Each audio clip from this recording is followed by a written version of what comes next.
will say that will not at no point. Sedivo.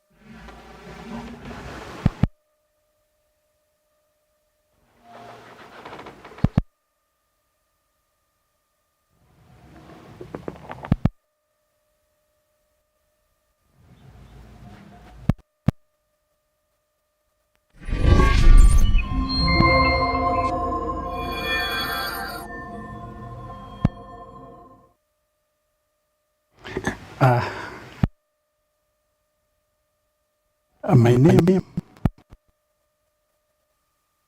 Dr. The Presbyterian.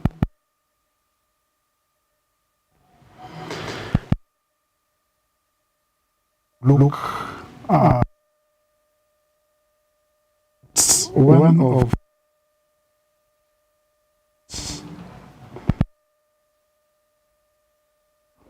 a scholarly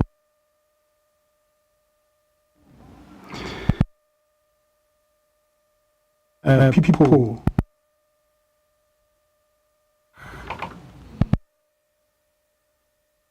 writing. It is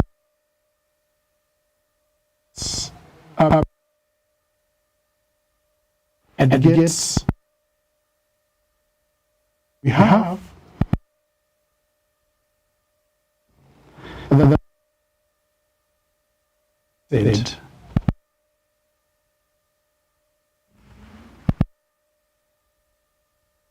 communicate. It is that we are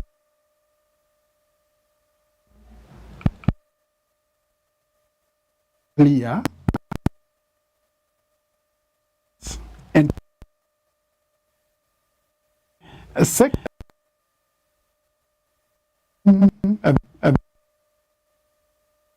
upon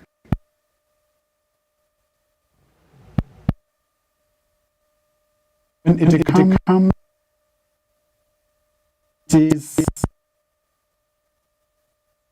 and this that we Jones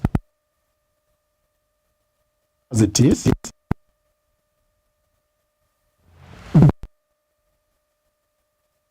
agreed upon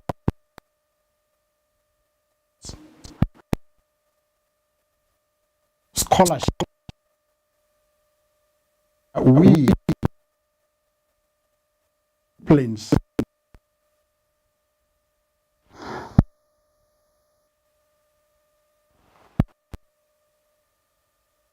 certain is very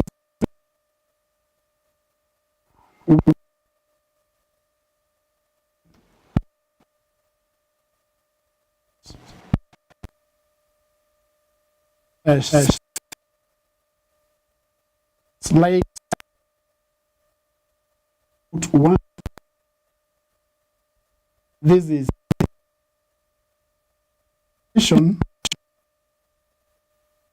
ye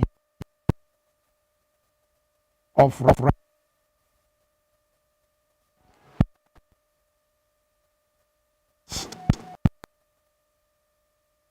a three there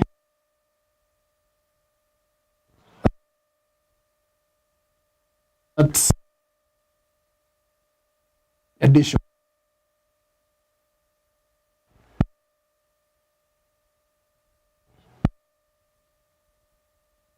has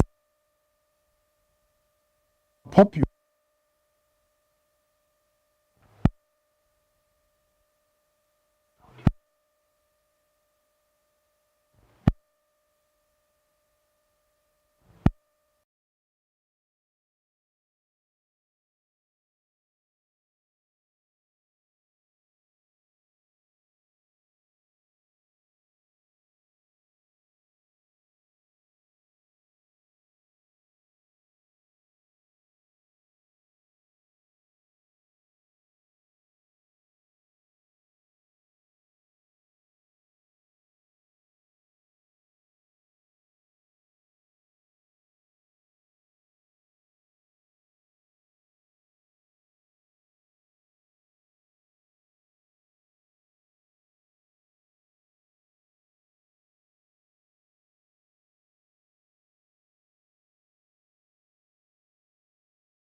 For those who are joining us once more, my name is Reverend Dr. Kibara Titus from the Presbyterian University of East Africa.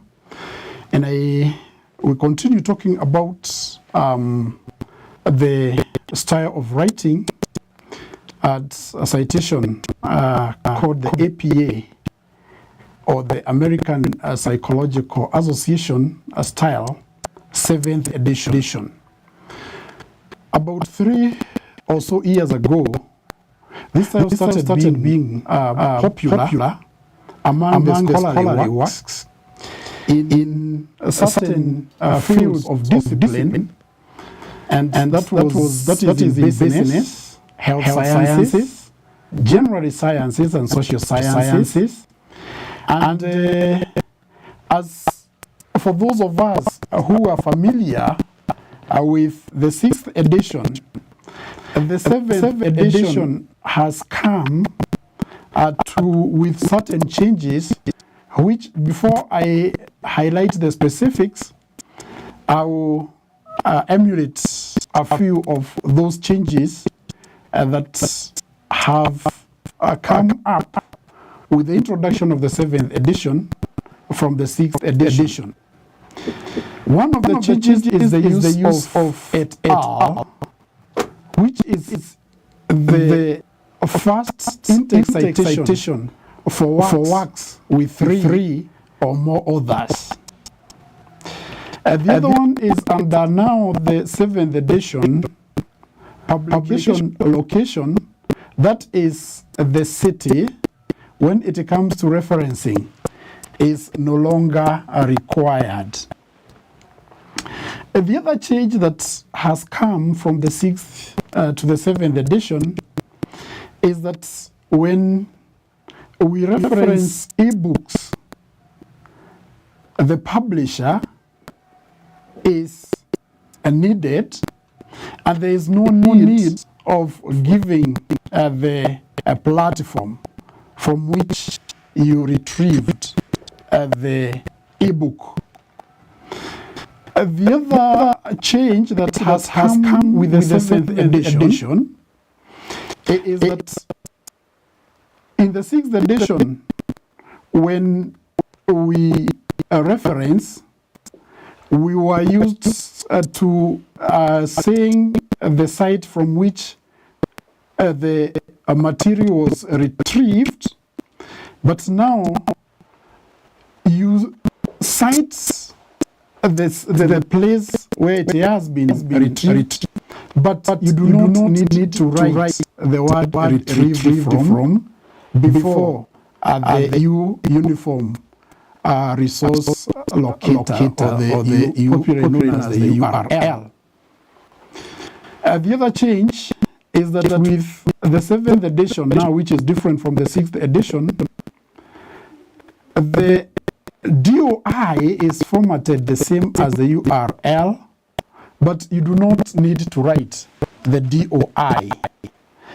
Even when the DOI does, even when you have not cited your source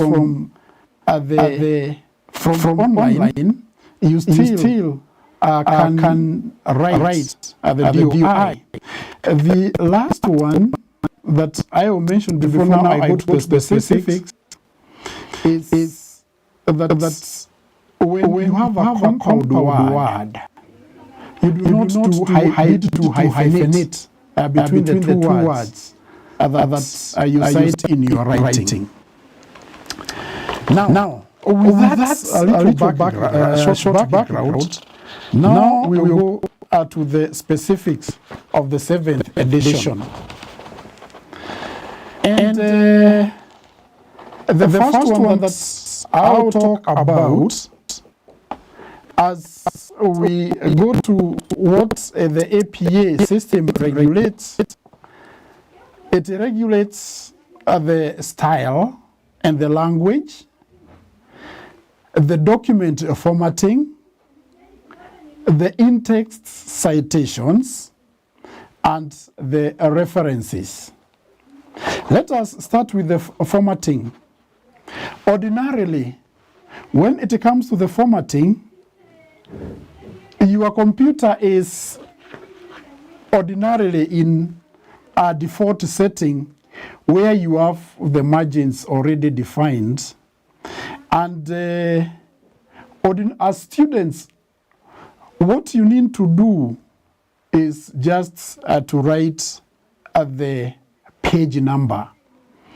Now, under the APA 7th edition, you are required to page the number, to number your pages right from the cover page. And the cover is number 1, and the page is on the upper right-hand corner of every page. The other thing about the formatting is you are supposed to use a legible font. And now that we are here in Presbyterian University, I would urge us to adapt the Times New Roman font 12. That is most recommended, although a 7th edition also recommends Calibri 11, font 11. About the spacing, double spacing throughout is recommended, including the title page and the reference pages. Let us move on now to the setting of our pages. Ordinarily in academic writing, and this is for our students not who are doing our term papers, the first page is the title page. Ordinarily, we don't go for the abstracts in our undergraduate writing.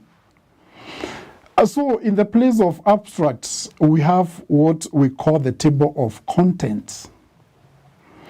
And from there, we go to now the writing, the body itself, which ought to start with the introduction in our term papers, and it ends with discussion or conclusion. These two ought to be seen and to be visible. And from that, the body, then now we go to referencing. Now, under the 7th edition of APA, ordinarily the title page under the previous style, we used to have the name of the university first. But now, we adopt the style of having as the top page, the title page, we have of course, the first, what appears first is page 1. And the title is centered at the bold. The top page starts with the title again, which is centered and it is bold. And you capitalize, you caps you caps case the title such that from your computer you caps the first word, except of course for the words that do not that join sentences, the articles as such, you don't caps those ones. Then the title, it is the author's information. That is the name. which again is centered. Then we have the department, the university, and even the school or the faculty. Then, under that, again centered, we have the unit code and the unit, and the name of the lecturer in this case, because we are dealing with term papers for undergraduates, and then lastly, the month, the date, and the year. Now, let us now go to the body. We have what we may call the heading tires of the headings. The first tire of the headings is centered, it is bold, and the title case heading, as you can see on the screen. And the text begins as a new paragraph. Now, in the case of 7th edition, we ident the starting of the paragraph. And like previously, where we were skipping a line, this time we ident to show a new paragraph. The second tier or the second level heading is left flashed. It is bold, and again it is a title case heading. Again, the writing starts with, the text begins with a new paragraph, which is idented. The third tier or the third level of the heading, you flash left, you bold, but italicize. As you can see, it is the title case heading again, but the difference from the second tier to the third tier is that the third level is italicized. Now, the fourth level, this time the heading is idented, but it is not italicized. The title casing is there, and the text this time begins on the same line and continues as a regular paragraph. In other words, in the fourth level, the idented title is actually equivalent to an idented paragraph. And the last tier or the last level of the heading format is that it is idented. Unlike the fourth tier, it is italicized, bold, and the title casing, the title case heading, and of course, the paragraph continues just like the fourth tier. This is very key, and it is demonstrated in the next slide. This is where now you have the text as we have explained, and so that is very key. The other difference that you notice here is that unlike in the 6th edition, where the text is centered, this time the text is left justified. Double space, just like the 6th edition. However, it is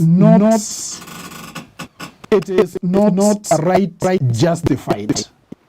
In other words, the right side is left hanging. That is one of the difference, as you can see, demonstrated on that page. For clarity,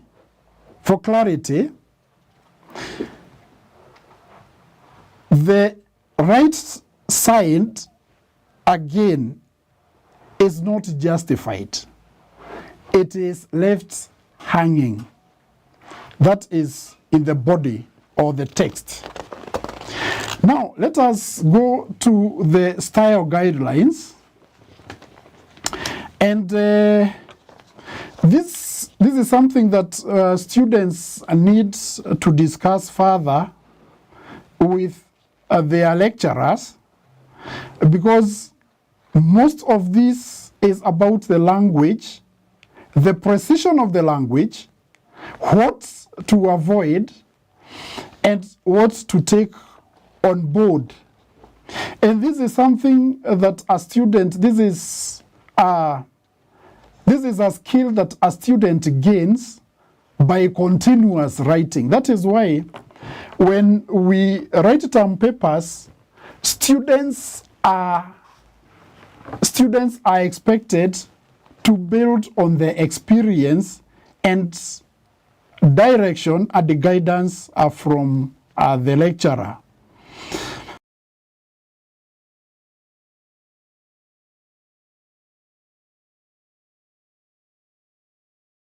When you have a that is less than 10, it ought to be spelled out.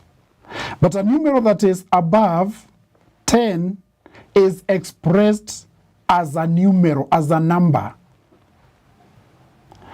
And we also, the style also recommends, among others, that past tense verbs should be used to refer to events that occurred at a specific point in the past. Because ordinarily you find that, especially in research, there previously we have been encouraged to write in a style that you write as something that is continuous or is present. But this one now recommends that if it is an event that happened in the past, or is it an interview that you carried out, let past tense be prominent. Use I in place of we, and do not use he or she as a generic pronoun. It is acceptable to use they or rephrase the sentence. And also, just like we talk about avoiding contradictions and the colloquialism, it is also important to avoid language that might sound discriminatory or offensive to the reader. You know, the language that we ordinarily use, like as in, that language ought to be avoided. Now, in-text citations is very key when it comes to writing. And in fact, this is the area that is very prominent because one of the things that we do in writing is to avoid what we refer to as plagiarism. And citation takes care of this by the writer acknowledging the source of the material that you use, and as much as possible to try and rephrase or paraphrase the material that you have read as you write it down. So, as under the seventh edition of APA, the other date citation system is very key. We use the other date citation either at the end, which we refer to as parenthetical, or as part of the continuous prose. And this one is seen in the narrative. So in the case where we are ending by acknowledging our source through the approach, the parenthetical approach, then as we see on the page on the page under display, we have the author and the year as the in-text citation, and this is what we refer to as the parenthetical. And in the narrative, where now we are the acknowledgement of the source is part of the narrative as continuous, we have the author, and then the year is the one that is in brackets. That is very important because it is this that shows whether we are guilty of what we call plagiarism. And I've said paraphrasing is very important so that whatever we have helps you to do to avoid what that issue of plagiarism. Now, our computers help us to paraphrase. Our computers also, the current words office, they are configured in such a way that they give us what we call acronyms. Now let us go to another area that is very key, where you feel that you want to do a direct quote. Direct quotation is good, but as much as possible, direct quotation ought to be avoided. And when it is done that, it is done in such a way that it pronounces a vividness and impactful language. And when students write stamp papers, I usually advise them in a single page, do not do more than 2 direct quotations. And if possible, if you do one that is less than 40 words, then if you must do 2, let one be one that is less than 40 words, because the one that is in less than 40 words, it becomes part of the continuous prose, but it is in direct quotation, and ordinarily it is in a narrative form. Now, with one that is a direct quotation with more than 40 words, what is recommended is an indented writing where you block quotes more than 40 words, but here you do not use quotation marks. Unlike the one that had a direct quotation, which is verbatim, in narrative form, and the page comes at the end of the quotation, that is the parenthetical one. We have one that is indented throughout, hanging to the on the right. On the right, it is not just it is hanging, and you don't put direct quotes. And lastly, you acknowledge the source, the year, and the page number.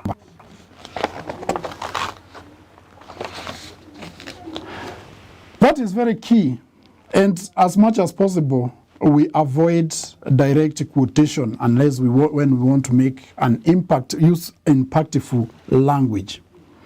Then let us go to the unpaged sources.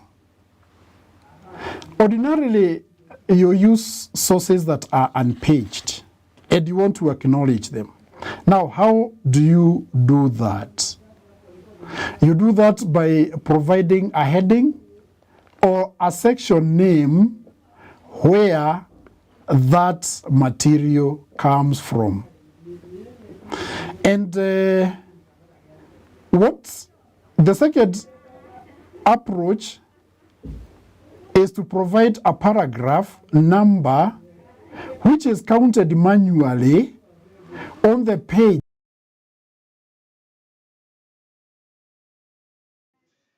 And the last approach that you could use, you provide a timestamp for beginning of material quoted from audio or visual sources. Now, let us go to acknowledging the source that comes from multiple authors. And the 7th edition, we can write one or two authors by their names and in every in-text citation, just like it is demonstrated on the slide on the screen. Both the narrative approach and the parenthetical approach. However, one of the changes, as I said at the beginning, that has come with the 7th edition is that under the 7th edition, 3 or more authors, when you have 3 or more authors, we write et al. In every citation, including the first,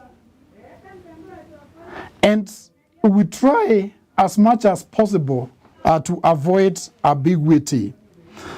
So unlike previously when we had more than as many as 5 authors cited by their names, these one now, whether it is in narrative or the parenthetical approach, we take the first name and then we add it with a full stop and then the year. But that is when we are talking about the narrative. However, when we are doing the parenthetical, after the et al. With a dot, we put a comma and the year. Now, when we are dealing with the unknown author or organization, when we do an organization, when we cite from an organization,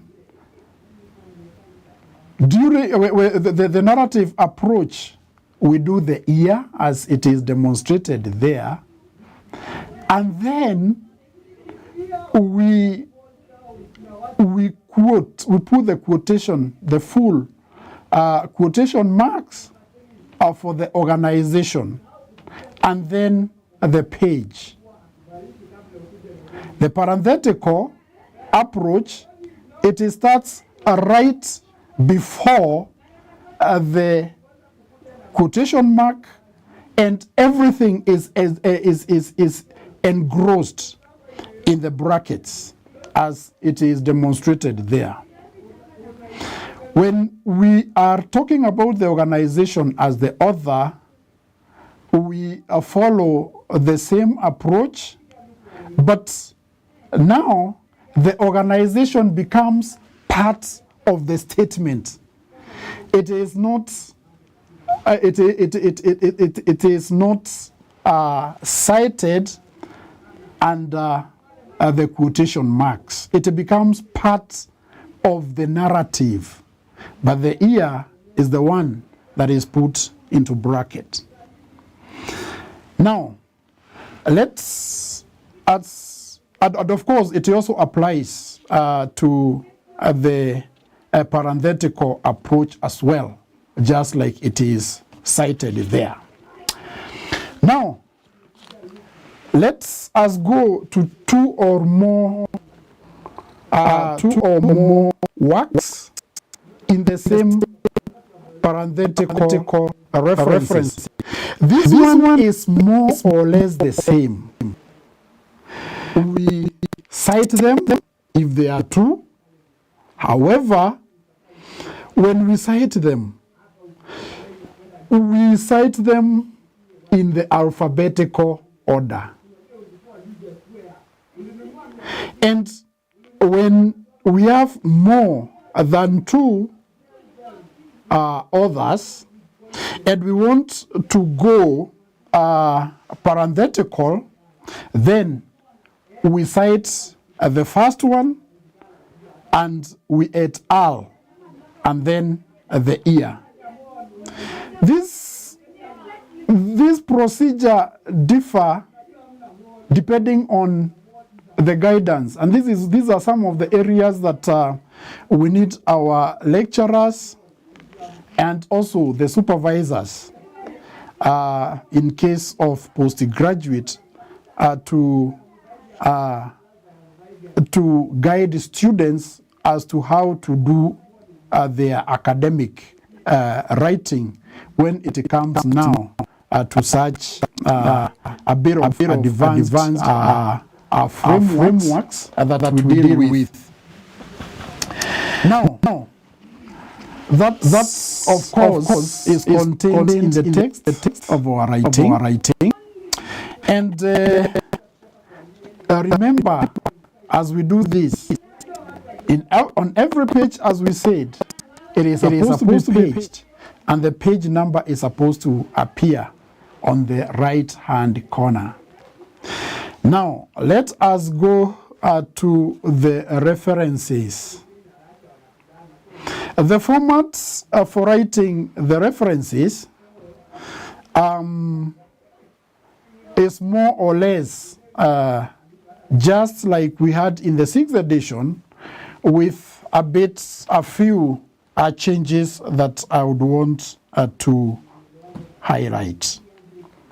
The first one is that the title itself, the heading itself, references, is centered, and it is bolded. It is centered and it is bolded.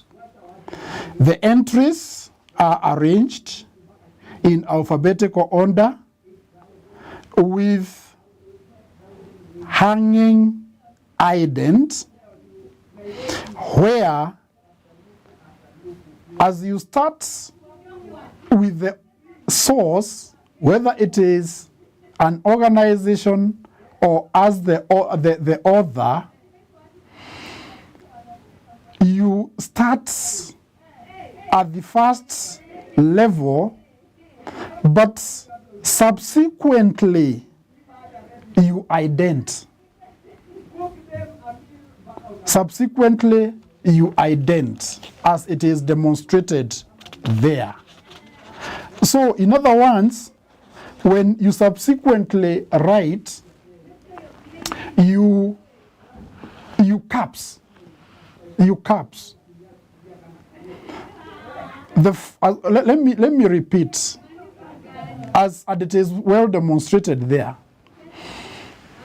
When you cite the organization or the author, of course, the left is aligned, but the subsequent writings on the same author, it is idented, and it is you use the caps on your computer to write that. And like we said at the beginning, when you identify the source type, there are those pertinent features that have to appear there. Number one is the author or the organization, in case where you have cited your source as the organization. The second one is the date when it was published. The third one is the title of the works. And of course, just like we have just like we had previously in the 6th edition, if you are quoting a book, the author, the date, you have the author, the date, a full stop, the title is italicized. And as I said when we were at the beginning, this time under this style, we do not quote the location. The city is not there. You move from the title and you go straight to the publisher. When we talk about a retrieval online, you can write the URL.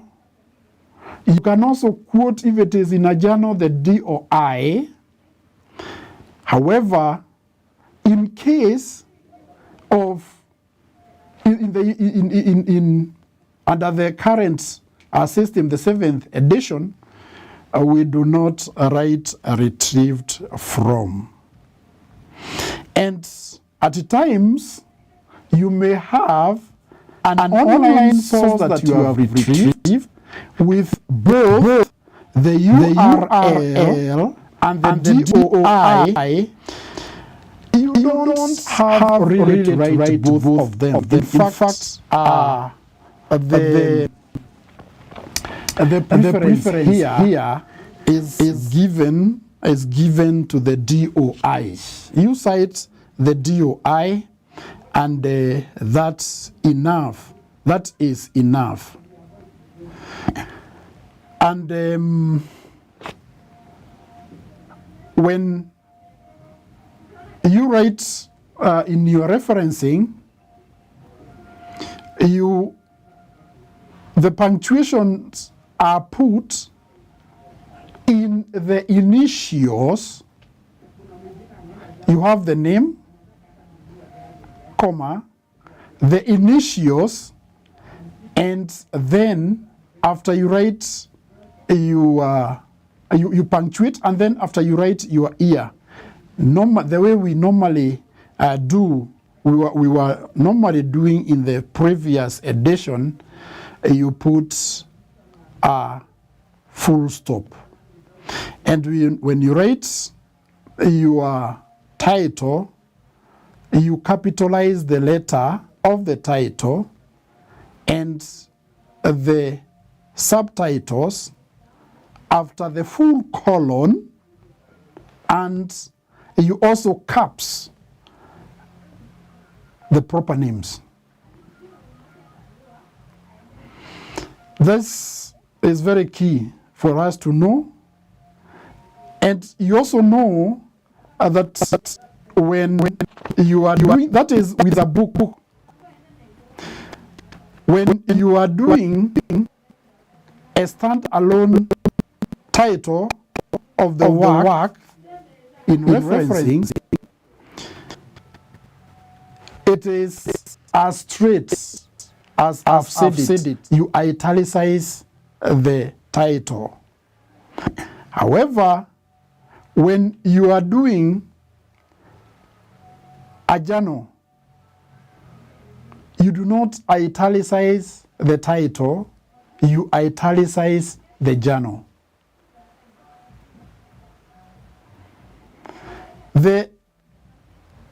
When you have a source where readers can retrieve the work cited, as I said, and the URL and the DOI are both available, you prefer the DOI.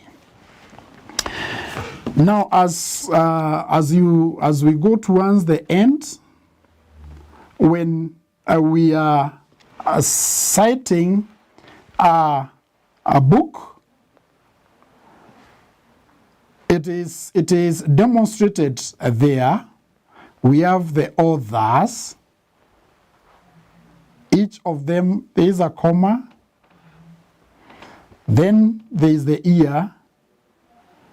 Then there is the title, the publisher, and the DOI. So, in other words, let me say that what I advise is that for beginners, in fact, I advise the beginners because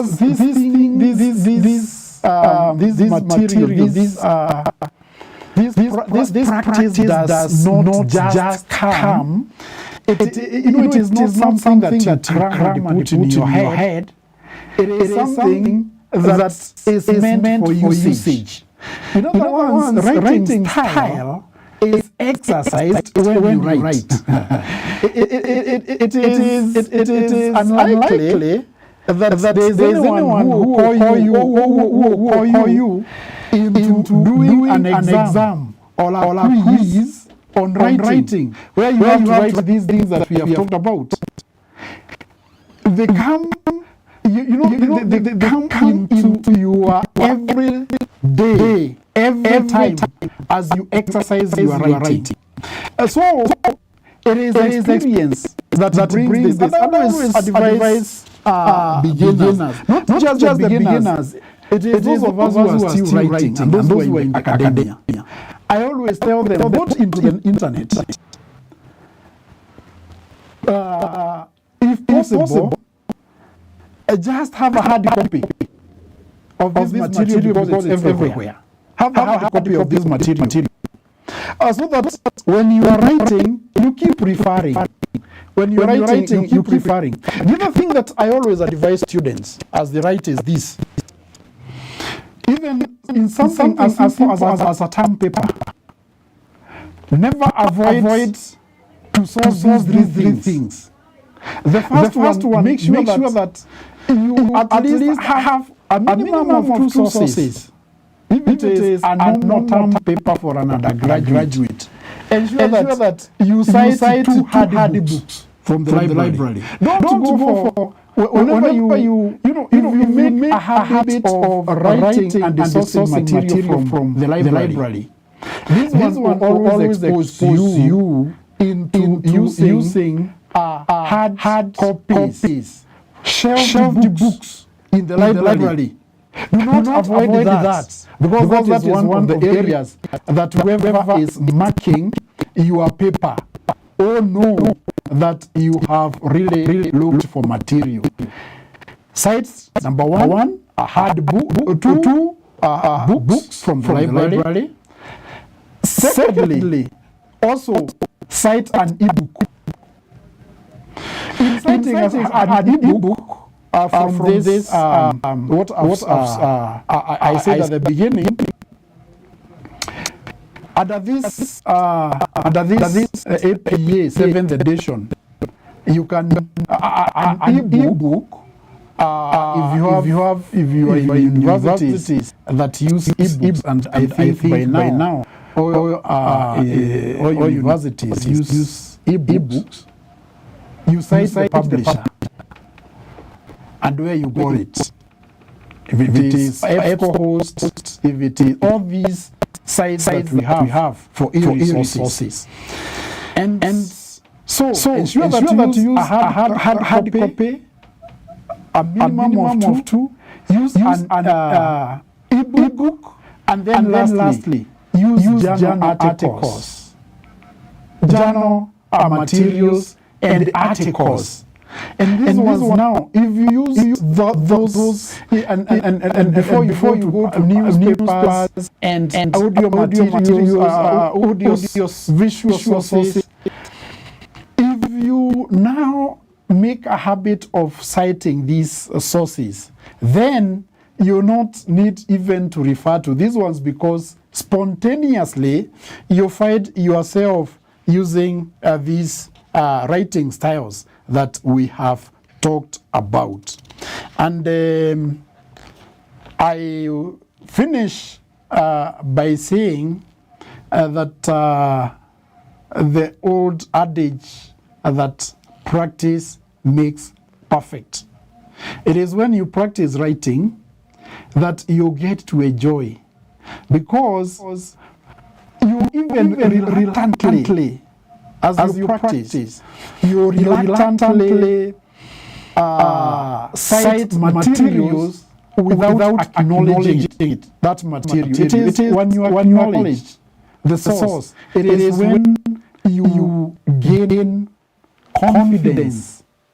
And everybody, whoever reads your material, will know that these are not your thoughts that you are putting down on paper. It is other people's thoughts that have been accepted, and then you are perfecting, giving alternative arguments, and you are also improving on it. And that is the essence of research. So edit at that, and I trust that from this